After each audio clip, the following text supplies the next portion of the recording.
পশ্চিম টাঙ্গাইলের শ্যামারঘাটে আজকে ছিল নৌকা বাইচ। তো নৌকা বাইচ দেখার জন্য অনেক দূর দূরান্ত থেকে টাঙ্গাইলবাসী এসে শ্যামারঘাট ব্রিজের উপর ভিড় জমায়, যেখানে কিনা পা ফালানোই খুব মুশকিল হয়ে গিয়েছিল।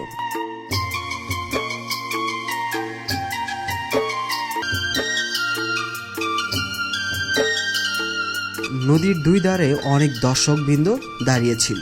সেইখানে কোনো গাড়ি নিয়ে ঢোকা খুবই কষ্টসাধ্য ছিল। তো আমি অনেক চেষ্টা করে কিছু দূর যাওয়ার পর আমি আমার বাইকটি নিয়ে আর ভিতরে যেতে পারিনি। কোনো একটি স্থানে আমার বাইকটি পার্কিং করে আমি উপর থেকে ড্রোন শট শুধু নেই।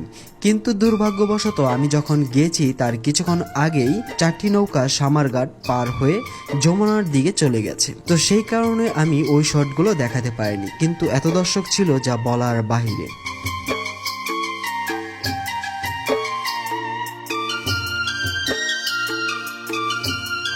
নৌকাবাইচ গ্রাম বাংলার একটি ঐতিহ্যবাহী খেলা, যেটি দেখার জন্য অনেক মানুষ অনেক দূর দূরান্ত থেকেই আসে এবং সেই খেলাতে অনেক দূর দূরান্ত থেকে লোক এসে অংশগ্রহণ করে। নৌকাবাইচ দেখতে গিয়ে নতুন একটি অভিজ্ঞতা অর্জন করেছি, আমি আমার জীবনে কখনো দেখিনি। তো এটা আমার একটি নতুন অভিজ্ঞতা। তো আমি যদি আরেকটু আগে আসতে পারতাম আমি তাহলে সেই 4টি নৌকাও দেখতে পেতাম। তো ভিডিও ছিল এই পর্যন্তই। ভালো থাকবেন, সুস্থ থাকবেন, দেখা হবে।